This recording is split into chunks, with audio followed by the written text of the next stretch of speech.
Hi, my name is Selena, and I am a student at Chattahoochee Tech. I'm currently in the Early Childhood Education program, and this is for my language and literacy class. So, the importance of early language and literacy from birth all the way to 8 years old is extremely important because it defines the way that your child will be communicating. And at birth, it starts off by crying, turns into one-word sentences, two-word sentences, three-word sentences, and then they start attaching words with meanings and adding emotions into it. So, language is the way that your child will be communicating, and literacy will be the way that your child is writing and interpreting all of that. So, the importance of it is when your baby is infant to 1 year old, you want to be talking to your baby a lot. You want to be singing songs. You want to be letting them hear your voice and the way you pronounce words. And then you will see that your baby is going to start babbling and try to start copying those words. Now, they may not be exactly correct. You might not hear actual words, but you will hear your baby start to make sounds that resemble yours, because they're trying to communicate with you and talk back and forth with you. Now, even though their words may not be exact, you still want to communicate with your baby. You still want to let them hear how words are pronounced so that they can start getting up to that point. And especially if you are bilingual and you want to teach your child to be bilingual, or if you do not speak, if your first language is not English, but you want your child to be able to speak your native language and English, then you would start off trying to teach them both. Because when a baby or an infant is young, their brain is opened, and as it keeps growing, that both languages will start having their own section in their brain, and it'll be going along with their brain processing as they get older.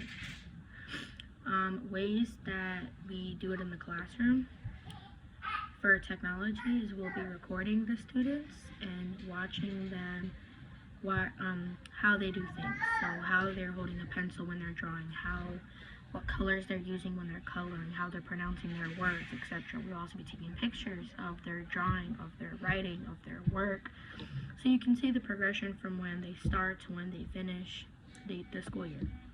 You can do this at home as well. You can record your child speaking. It doesn't have to be exact. Just pull out your phone, hear them, listen to them talking, and record it, and then you can do that various times, and you can hear the difference between when they are first speaking to where they are now, and you can hear the difference in their pronunciations of their words. Music is also a very big thing you can do. The alphabet song.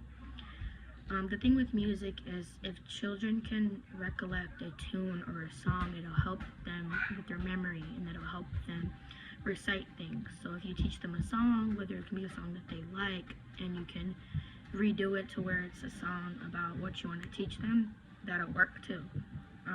For literacy, you can put labels and things around your house. If you're doing bilingual, you can do them in both languages.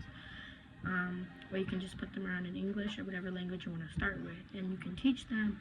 You can put a label on their fridge, you can put a label on the door, you can put a label on the table. Words that they know, vocabulary that they know, so that way they can see it and get used to seeing how the word is spelled, how it's used, etc. And we do this in school as well. We will label things and make it a literacy and language environment for the child. And this is very important because it'll shape the way that your child learns as they get older. So for example, if you start talking to your child when they're younger, if you're reading books to your child consistently, if you are speaking with them, your child will have a better chance of succeeding later on when they get older and when they get to grade school, and they will have a higher chance of succeeding and have a higher average when it comes to language literacy, reading, etc. So those are some tips that I would definitely recommend. Talk to your child a lot. Even if they're not communicating back with you, communicate with them. Even if their words are not exact, still communicate with them. Help them. Take pictures of them. Show them their progress so that they boost up their confidence a little bit. You can show them, hey, this is what you used to draw a sun as, and this is what it looks like now. Same thing with their name. Show them the progression. The recordings, you can show the child the recordings and boost up their confidence a little. Hey, you used to pronounce your words like this and now they sound more like this, etc., etc., and teaching them more vocabulary with the words. When you're reading them stories, if you see a word inside the book that they might not understand, you can point to the word, show them how that word is being used in the story, give them the definition of it, put it into where they can relate to it. If they see the word run, and if you see a person running in the book, show them that this is what running is. Do you remember when we went to the park and we saw the people running? Do it to something where they can relate to. So language and literacy is very important in the growth and development of the child. So those are some things that you can use with them. And yes, thank you for coming to my video.